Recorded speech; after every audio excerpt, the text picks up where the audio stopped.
கர்த்தருடைய பிள்ளையே, சகோதரரே என்கிற வார்த்தையுள்ள வசனங்களை அறிக்கை செய்வோமாக. ஆகையால் சகோதரரே, மாம்சத்தின்படி பிழைப்பதற்கு நாம் மாம்சத்துக்கு கடனாளிகள் அல்ல. ரோமர் 8:12. கடைசியாக என் சகோதரரே, கர்த்தரிலும் அவருடைய சத்துவத்தின் வல்லமையிலும் பலப்படுங்கள். எபேசியர் 6:10. அப்படி இருக்க சகோதரரே, நீங்கள் உங்கள் சரீரங்களை பரிசுத்தமும் தேவனுக்கு பிரியமுமான ஜீவ பலியாக ஒப்புக்கொடுக்க வேண்டுமென்று தேவனுடைய இரக்கங்களை முன்னிட்டு உங்களை வேண்டிக் கொள்ளுகிறேன்.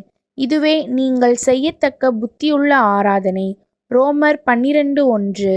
என் சகோதரரே, நீங்கள் நற்குணத்தினால் நிறைந்தவர்களும் சகல அறிவினாலும் நிரப்பப்பட்டவர்களும் ஒருவருக்கொருவர் புத்தி சொல்ல வல்லவர்களுமாயிருக்கிறீர்கள் என்று நானும் உங்களை குறித்து நிச்சயித்திருக்கிறேன். ரோமர் 15:14. அன்றியும் சகோதரரே, நீங்கள் கற்றுக்கொண்ட உபதேசத்திற்கு விரோதமாய் பிரிவினைகளையும் இடறல்களையும் உண்டாக்குகிறவர்களை குறித்து எச்சரிக்கையாயிருந்து அவர்களை விட்டு விலக வேண்டும் என்று உங்களுக்கு புத்தி சொல்லுகிறேன். ரோமர் 16:17. சகோதரரே, அவனவன் தன் அழைக்கப்பட்ட நிலைமையிலே தேவனுக்கு முன்பாக நிலைத்திருக்க கடவன். 1 கொரிந்தியர் 7:24. சகோதரரே, நீங்கள் புத்தியிலே குழந்தையாயிராதேயுங்கள், துர்க்குணத்திலே குழந்தைகளாயும் புத்தியிலே தேறினவர்களாயும் இருங்கள். 1 கொரிந்தியர் 14:20.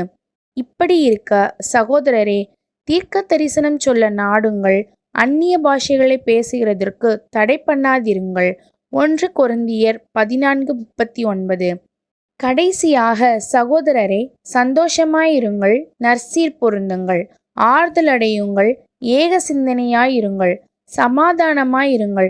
அப்பொழுது அன்புக்கும் சமாதானத்துக்கும் காரணராகிய தேவன் உங்களோடே கூட இருப்பார்.